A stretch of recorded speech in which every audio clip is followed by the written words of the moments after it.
So it's finally race week again, and here are my predictions for this season in F1. So starting off with the driver standings, in last place I have Jack Doohan. Jack Doohan has been given a contract for 5 races. I think that says a lot.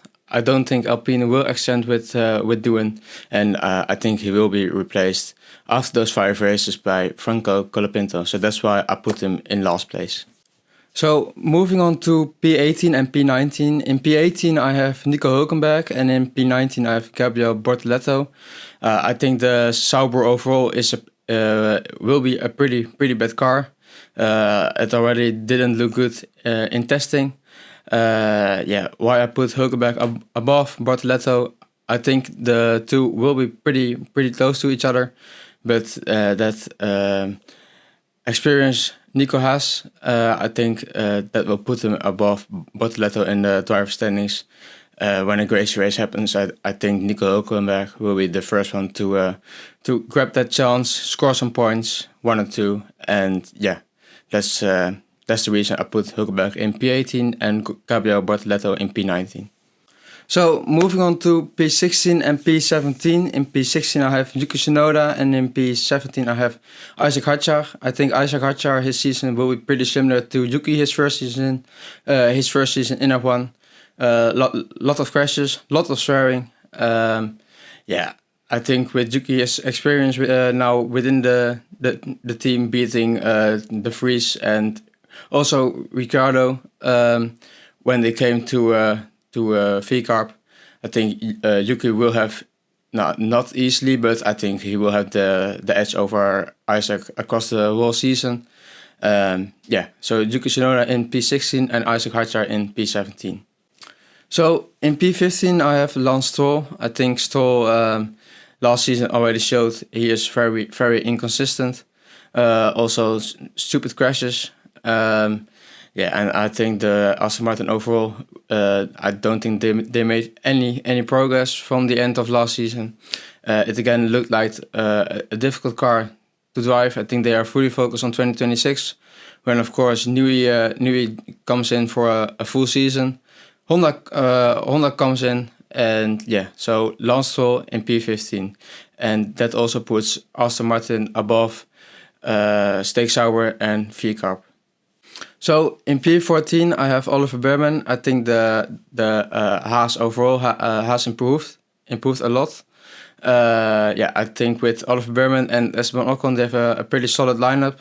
And with Oliver Bearman we already saw last season when he had to stand in for Kevin Magnussen and for Carlos Sainz in the Ferrari. I think his drive in Jeddah was pretty impressive, making those moves, making those overtakes. And I think he will end up P14 in the driver standings. So moving on to P13, I have Fernando Alonso. I think he will have a difficult season with that car. It just doesn't look good at all. I think Alonso will be once again the team leader. And Alonso, his pace is still there, and of course with all his experience, I think he will score some solid points. Not a lot, but solid points, and I think he will end up P13 in the driver standings. So in P12 I have Esteban Ocon. Like I said, the Haas, I think they have improved. Also with their team principal, who I rate him pretty high. I think with Ocon now leaving Alpine, I think it will only help him. I don't think Alpine was a good match for him. Also with of course Gasly and with all that happened in the past. So I think Esteban Ocon, he will beat Bearman. Not by much, but I think he will beat them across the whole season. And I think Esteban Ocon will end up in P12 in the driver standings. So moving on to P11, I have the first Williams, and I think Williams, I think they have improved a lot. I think they will be front runners of the midfield pack. I also think 1 or 2 podiums is 100% possible. So yeah, I think Albon. I don't think he will beat Sainz, but yeah, Williams overall they have a pretty strong lineup, experienced drivers. So yeah, I put Albon in P11 in the driver standings, and I put Haas under Williams and Williams above Haas in the constructor standings. So in P10 I have the first Alpine of Pierre Gasly, of course now being the experienced driver there. Yeah, I think last season he had a pretty strong season with some good results. I think also Alpine have improved. You already saw it last season; they were at the back of the field, and then they got better and better. So I think they have made improvements, and I put Pierre Gasly in P10 in the driver standings. So with Gasly being the only driver in the top 10 for Alpine, yeah, and with Colapinto, which I think replacing Doohan, I put Alpine in P7 for the constructor standings. So in P9 I have the second Williams of Carlos Sainz. Like I said, I think when Sainz announced his move to Williams last season, everyone was like, "This is a massive downgrade," and yeah, nobody really get it, the move. But now after testing, Williams look strong, look good, and I think Sainz will score multiple podiums for Williams, get some big points in, and I think he will end up in a solid P9 in the driver standings. So in P8 I have Liam Lawson. Yeah, I think being the teammate of Max is always very difficult. I think his season will be pretty similar to Albon, his first season at Red Bull, being very aggressive, making some good overtakes, good moves. Yeah, I think he will be closer to Max than Checo was. Yeah, will he really challenge Max? No, I don't think that. So yeah, I put Liam Lawson in P8 in the driver standings.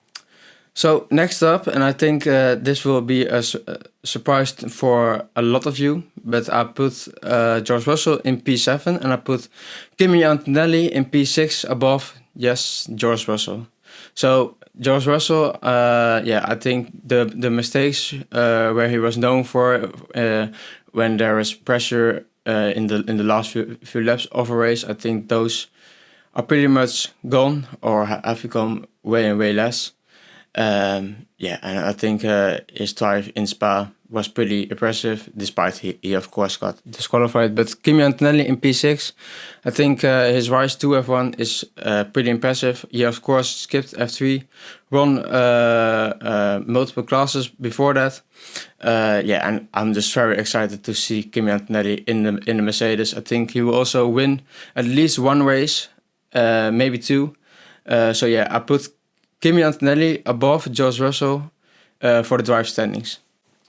So with Kimi Antonelli being P6 and George Russell being P7, I put Mercedes P5 in the constructor standings.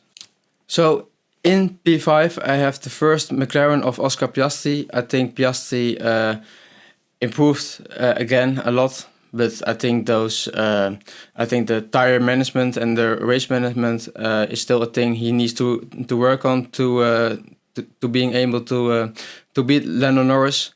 So yeah, I think he will have a strong season, get multiple wins, but beating Lando, I don't think so. So I put Oscar Piastri in P5 in the drive standings. So moving on to P4. In P4 I have Lewis Hamilton. I think Lewis's race pace is obviously still there. Yeah, but quali pace, one lap pace, I'm not too sure. Russell got the edge over him across pretty much the whole season. I think he will drive better in the Ferrari than he did the last 2 seasons for Mercedes. But will it be enough to be even world champion or to beat Leclerc across the whole season? No, I don't think so. So I put Lewis Hamilton in P4 in the driver standings. So in P3 I have Lando Norris. I think McLaren will start off as the strongest team and the fastest team coming to Melbourne. But the question is, will Lando be able to keep his lead when he has it in the championship? I don't think so. I think Lando still has those mistakes in him when he is under pressure from a Verstappen, for example, or a Leclerc. I think those two are far more able against the pressure of being a championship leader. And I also think Lando Norris making those important calls himself, when, for example, mixed weather comes into play. I think that is something Lando still lacks on. So yeah, I put Lando Norris P3 in the driver standings. So moving on to the top 2 in the driver standings, in P2 I have Max Verstappen, and yeah, this is just so very difficult to predict, and Max Verstappen is of course Max Verstappen. You can never count him out, even though I don't think Red Bull will have the fastest car starting in Melbourne. But they will improve, and Verstappen will show once again his class. And I think, this season, sadly, he won't be world champion, but I think he will end up in P2 in the driver standings. So moving on to P1, I have a new world champion, and I think Charles Leclerc is going to take it this season. I think last season he already showed consistency. He rarely made any mistakes, and I think together with Verstappen, Leclerc is one of the best drivers on the field right now. And I also think he will beat Lewis Hamilton at Ferrari, be the new world champion. And yeah, let's see if my predictions are anywhere near correct for this season. So ending it off with the constructor standings, in P1 I have Ferrari, in P2 I have McLaren, and in P3 I have Red Bull. So yeah, let's see if my predictions are correct. Let me know what you guys think, and see you all in the next video.